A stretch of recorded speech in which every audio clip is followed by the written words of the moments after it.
Bom dia, moçada! Aqui quem vos fala é o professor Eugênio Bastos, canal Geogênio, a serviço dos alunos que gostam de estudar e passar em concursos.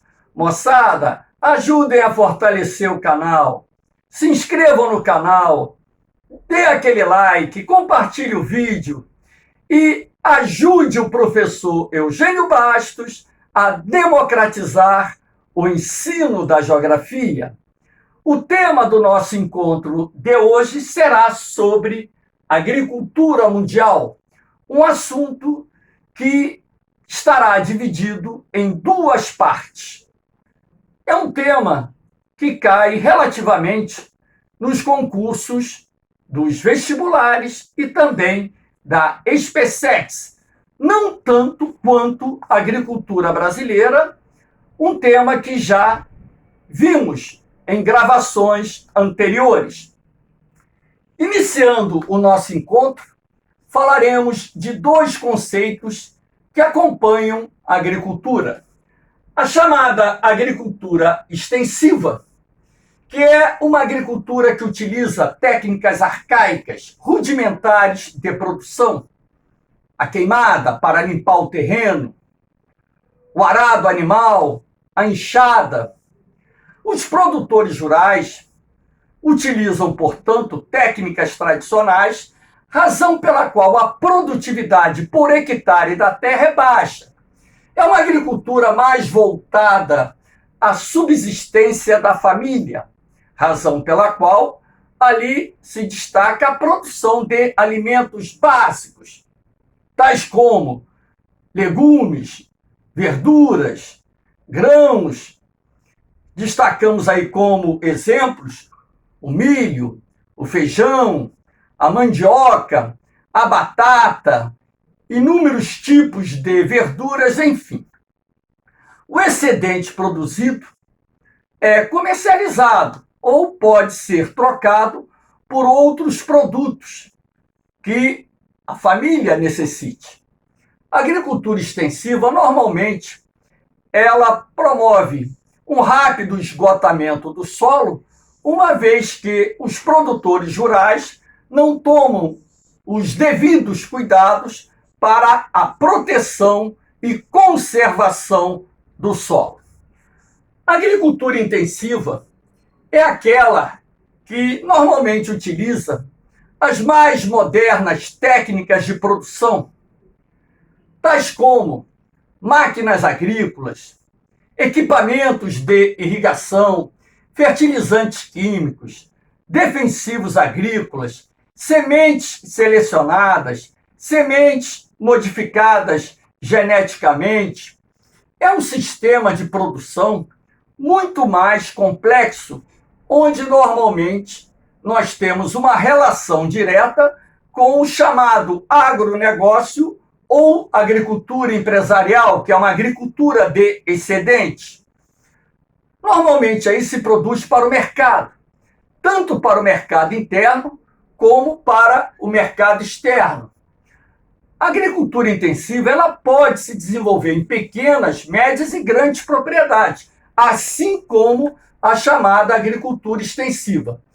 O que irá diferenciar os dois modos de produção são os procedimentos técnicos adotados, que irão influir direta e indiretamente na produtividade da terra. Nós temos uma agricultura milenar, que é chamada agricultura de jardinagem, muito praticada no sul e sudeste da Ásia, que é uma agricultura intensiva, apesar de não utilizar as mais modernas técnicas agrárias existentes no mundo. Então, o que vai diferenciar a agricultura extensiva da agricultura intensiva, além dos procedimentos técnicos, é a produtividade obtida no solo.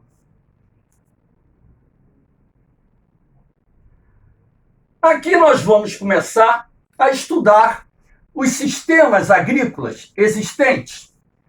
Iniciamos pela agricultura itinerante, também conhecida como roça tropical.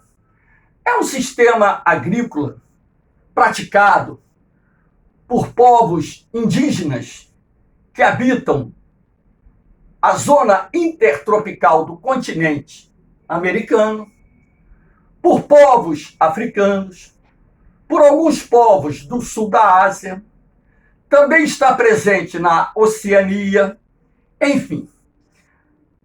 A agricultura itinerante é o sistema agrícola mais arcaico que existe. Normalmente se faz a queimada para limpar o terreno. Ali, posteriormente, pode ou não empregar o arado animal, tracionado por um animal de carga qualquer ou até mesmo pelo ser humano. A enxada para fazer a capina e a limpeza do terreno e manutenção da lavoura. Enfim, é um sistema agrícola de baixo rendimento, é uma agricultura extensiva, destinada à produção de alimentos básicos voltados para a subsistência da família ou da comunidade envolvida. Claro, havendo um excedente, esse excedente hoje é comercializado ou trocado por outros produtos. Em razão do emprego de técnicas arcaicas de produção, ocorre um rápido esgotamento do solo, razão pela qual, no intervalo médio de 5 a 7 anos, aquela área será abandonada, uma nova área será desmatada, queimada e utilizada para a produção agrícola. Professor, aquela área em que o solo ficou esgotado poderá no futuro ser utilizada de novo? Sim. Em média, em 30 a 40 anos, a natureza é capaz de repor parte dos nutrientes que foram perdidos, razão pela qual aquela área no futuro poderá ser novamente utilizada para a produção agrícola. Aqui no Brasil, nós chamamos de roça tropical. Lá no México, na América Central, eles chamam de milpa e por aí vai. São terminologias locais que representam a chamada agricultura itinerante. Aqui nós temos a imagem de uma produtora rural fazendo a queimada. Já pode perceber que ali perto tem os pezinhos de milho, enfim. Aqui nós temos o sistema de plantation. Plantation significa agricultura de exportação. Um sistema agrícola introduzido pelos colonizadores europeus nas suas colônias tropicais da América, da África, do Sul e Sudeste da Ásia e também até mesmo em áreas da Austrália.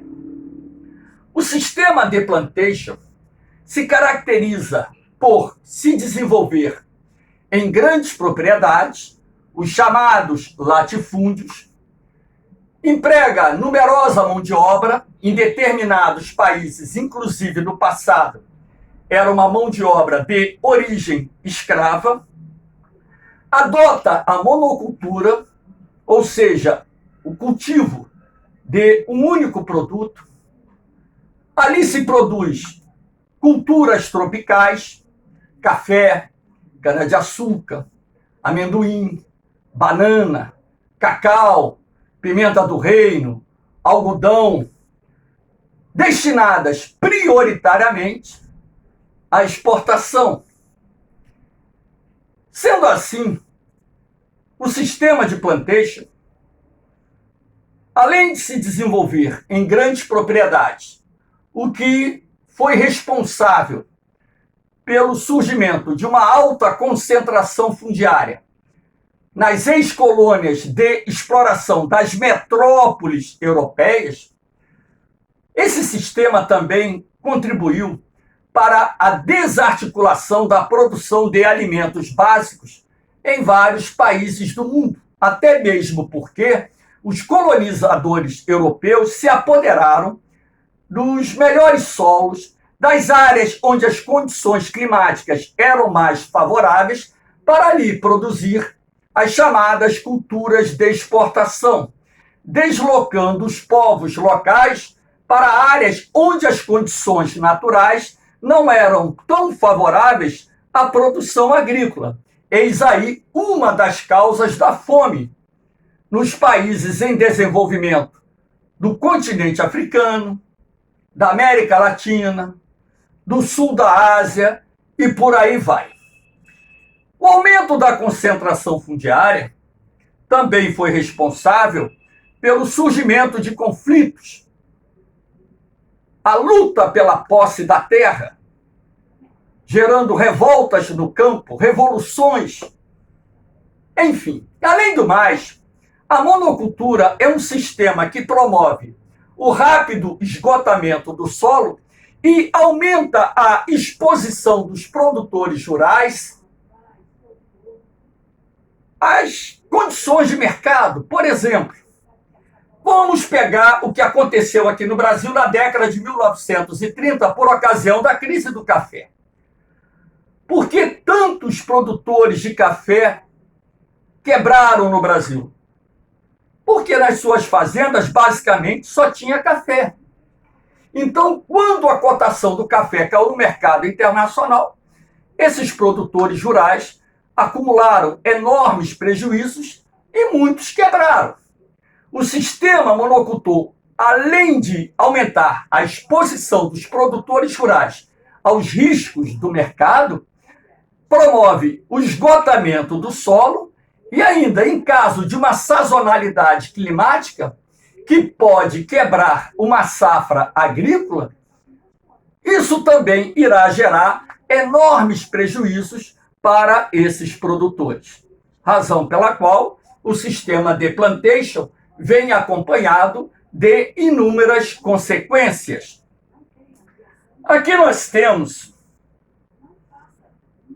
a agricultura de jardinagem. A agricultura de jardinagem é um sistema agrícola desenvolvido principalmente no sul e sudeste da Ásia, região conhecida como Ásia das Monções. A agricultura de jardinagem não é exclusividade do sul e sudeste da Ásia. Está presente também, por exemplo, em países europeus como os Países Baixos, Bélgica, Holanda, Luxemburgo, e até mesmo em países da América Latina, você pode encontrar em determinadas áreas a chamada agricultura de jardinagem.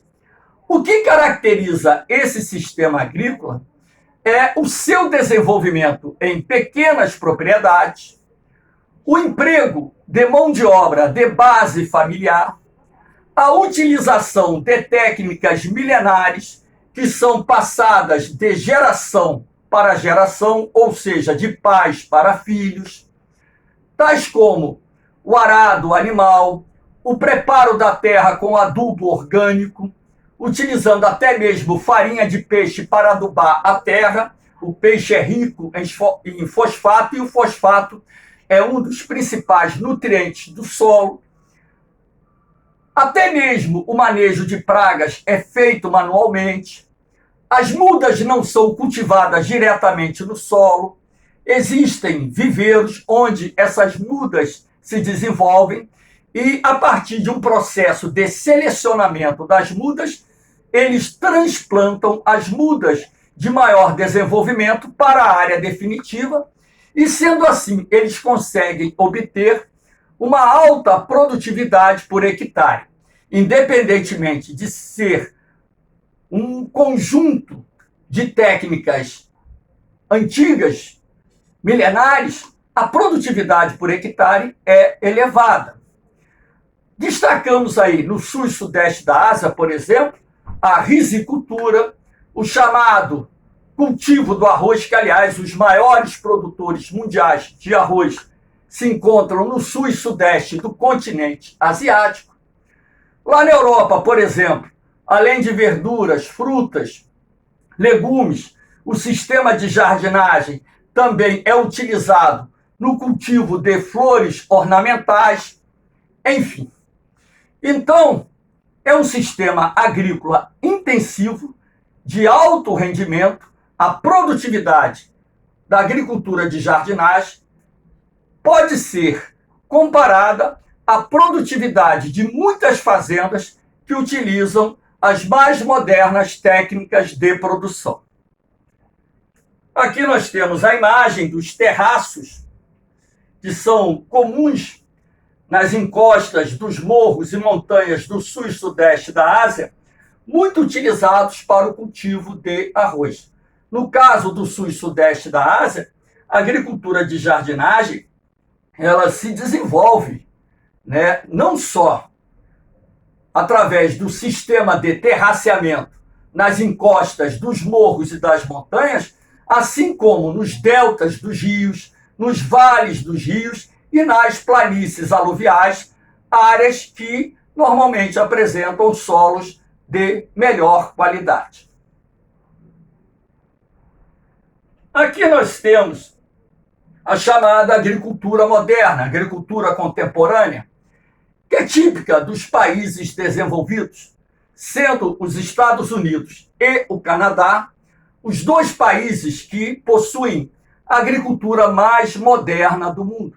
A agricultura moderna está presente na Europa, está presente em países em desenvolvimento, sobretudo naquelas propriedades rurais vinculadas ao agronegócio, ou seja, a chamada agricultura empresarial. Aqui nós temos um conjunto de características da agricultura moderna.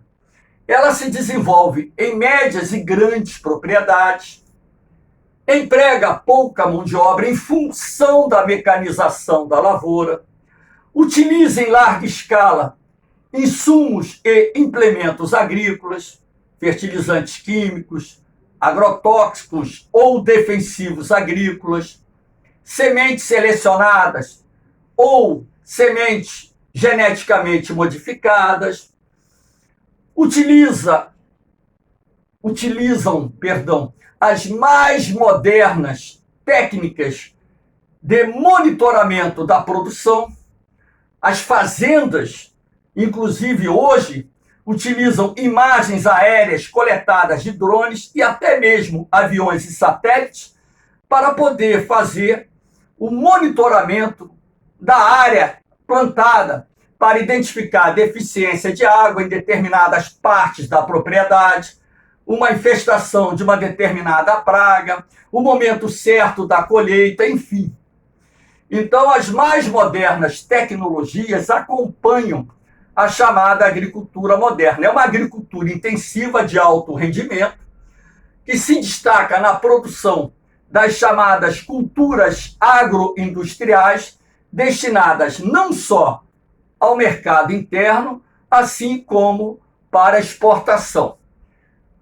Na agricultura moderna, nós temos a associação das propriedades rurais como parte componente dos mais modernos complexos agroindustriais existentes nos países, e isso faz dessa agricultura de excedente, agricultura de mais alto rendimento existente em nosso planeta.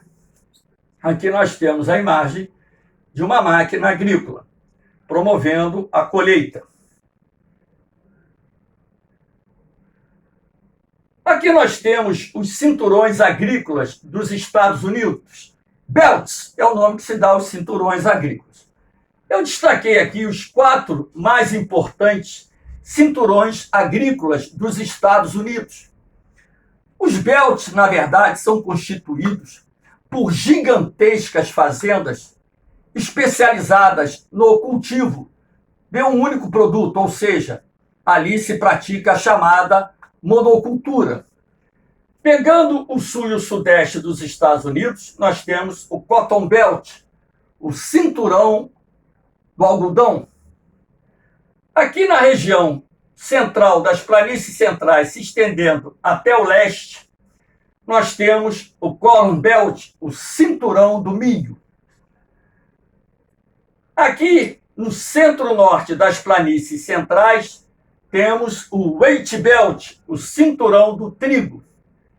E aqui no nordeste e região dos Grandes Lagos, nós temos o Dane Belt, o cinturão do leite ou o cinturão dos laticínios. Aqui a pecuária é intensiva, o gado é criado através do sistema de confinamento, destinado principalmente à produção de leite, que irá abastecer as indústrias de laticínios. Lembrando que o Nordeste e a região dos Grandes Lagos concentram a maior parte da população dos Estados Unidos, razão pela qual esse cinturão do leite ou cinturão dos laticínios se desenvolveu nessa região. Eu não citei, mas aqui no meio oeste dos Estados Unidos, nós temos o Ranching Belt, que é o cinturão da pecuária extensiva. Aqui em verde, nós temos a chamada agricultura irrigada, é uma área dominada por climas semiáridos, e aqui no sul dos Estados Unidos e sudeste do país, nós temos agricultura de produtos subtropicais e tropicais, como, por exemplo, a cana-de-açúcar, a laranja, o arroz e outros produtos mais. Aqui nós temos os complexos agroindustriais. Complexos agroindustriais é o nome que se dá à mais extensa cadeia produtiva que existe vinculada ao setor agrário. De um lado, você tem as empresas rurais, que são constituídas por fazendas vinculadas ao agronegócio, independentemente do seu tamanho. Aqui nós temos os bancos, de onde provém as linhas de financiamento para a agricultura. Abaixo dos bancos, as indústrias de implementos e insumos agrícolas, aquelas que produzem maquinários, equipamentos de irrigação, fertilizantes químicos, defensivos agrícolas. E aqui nós temos as indústrias de beneficiamento da produção agropecuária, os frigoríficos, os laticínios, as indústrias alimentícias de uma forma geral, as indústrias de óleos vegetais e por aí vai. Aqui nós temos os silos e armazéns, o acento aqui está errado, é um acento circunflexo, onde se estocam a produção dos produtos cultivados. E aqui nós temos as centrais de abastecimento e supermercados responsáveis em levar esses produtos agroindustriais aos mais diferentes mercados consumidores existentes. Aqui nós temos a Revolução Verde. A Revolução Verde é uma revolução tecnológica que se processou no meio rural, tendo como pioneiros os Estados Unidos. A Revolução Verde, ela avança no período do pós-guerra, quando então a indústria vai lançar uma nova geração de máquinas agrícolas, máquinas e equipamentos diversos para a agricultura, uma nova geração de fertilizantes químicos, os defensivos agrícolas, as sementes selecionadas. Na época ainda não existiam as sementes modificadas geneticamente, e essas tecnologias acabaram por contribuir pelo aumento da produtividade da terra, através da incorporação das tecnologias procedentes da Revolução Verde. A produtividade por hectare mais do que duplicou. Hoje, inclusive, em algumas fazendas, se produz 4, 5 vezes mais do que se produzia há 50, 60, 70 anos atrás. Essa Revolução Verde beneficiou as indústrias produtoras de implementos e insumos agrícolas. Claro que beneficiou os produtores rurais também, uma vez que o aumento da produtividade da terra vai aumentar os ganhos dos produtores rurais. E de acordo com aquilo que foi propagado, a Revolução Verde seria um instrumento de suma importância para combater a fome no mundo, na medida em que a incorporação de novas tecnologias iria permitir o aumento da produtividade de alimentos. Só que a Revolução Verde, ela foi muito mais aplicada nas fazendas destinadas ao cultivo de produtos agroindustriais, destinados à exportação e ao mercado interno, não tanto para a produção dos alimentos básicos, aqueles que a população mais consome, razão pela qual a Revolução Verde, apesar de ter conseguido aumentar a produtividade da terra, ela não foi capaz de erradicar a fome. Tanto é assim que no mundo hoje, centenas de milhões de pessoas são subnutridas e milhões de pessoas passam fome. A Revolução Verde vai beneficiar as indústrias que produzem os insumos, os implementos agrícolas, muitas das quais de capital internacional, e as indústrias de beneficiamento da produção agropecuária, muitas das quais hoje também vinculadas ao capital internacional. Moçada, espero que tenham gostado da aula. Dê aquele like, compartilhe o vídeo, se inscrevam no canal. Por quê? O canal Geogênio foi criado para ajudar os alunos que gostam de estudar a passar em concursos. Moçada, vamos democratizar o ensino da geografia. Ajudem o professor Eugênio Bastos nessa tarefa. Um beijão no coração de vocês. Um forte abraço.